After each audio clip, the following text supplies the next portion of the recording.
লেবাননে কর্মরত চীনের শান্তিরক্ষী বাহিনীর একটি ব্যারাক ঘেঁষে বেশ কিছু অ্যারিয়াল বোমা বিস্ফোরণের ঘটনা ঘটেছে। শনিবার চীনের রাষ্ট্রীয় সংবাদ মাধ্যম সিসিটিভির এক প্রতিবেদনে একথা জানানো হয়।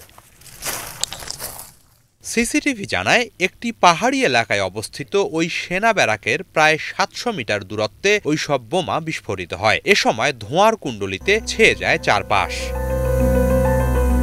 বিস্ফোরণের সময় ব্যারাকটিতে সেনা প্রকৌশলীদের একটি কন্টিনজেন্ট শারীরিক প্রশিক্ষণ নিচ্ছিল। আকস্মিক এ ঘটনায় আতঙ্কিত হয়ে পড়ে তারা। দ্রুত নিরাপদ আশ্রয়ে চলে যায়। সৌভাগ্যক্রমে এই বোমা বিস্ফোরণে কোনো সেনা হতাহত হননি।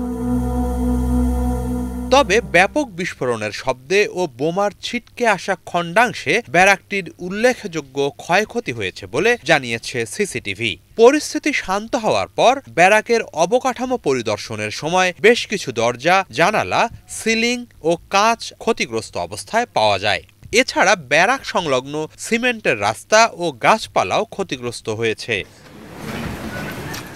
গত বছরের অক্টোবরে গাজায় ইসরায়েলের হামলা শুরুর পর থেকেই এর প্রতিবাদ জানিয়ে আসছে লেবাননের সশস্ত্র গোষ্ঠী হিজবুল্লাহ। সেই সময় থেকেই ইসরায়েলি বাহিনীর সাথে হামলা পাল্টা হামলায় জড়িয়ে পড়েছে তারা। সম্প্রতি দুই পক্ষের মধ্যে উত্তেজনা চরমে পৌঁছেছে। বৃহস্পতি ও শুক্রবারও লেবাননের সীমান্তবর্তী বিভিন্ন অঞ্চলে ব্যাপক বিমান হামলা চালিয়েছে ইসরায়েলি বাহিনী। এরই মাঝে চীনা সেনা ব্যারাকের পাশে এরিয়াল বোমা বিস্ফোরণের ঘটনা ঘটল। তবে শেষ খবর পর্যন্ত কারা এর জন্য দায়ী সে বিষয়ে চীনের পক্ষ থেকে স্পষ্ট করে কিছু জানানো হয়নি।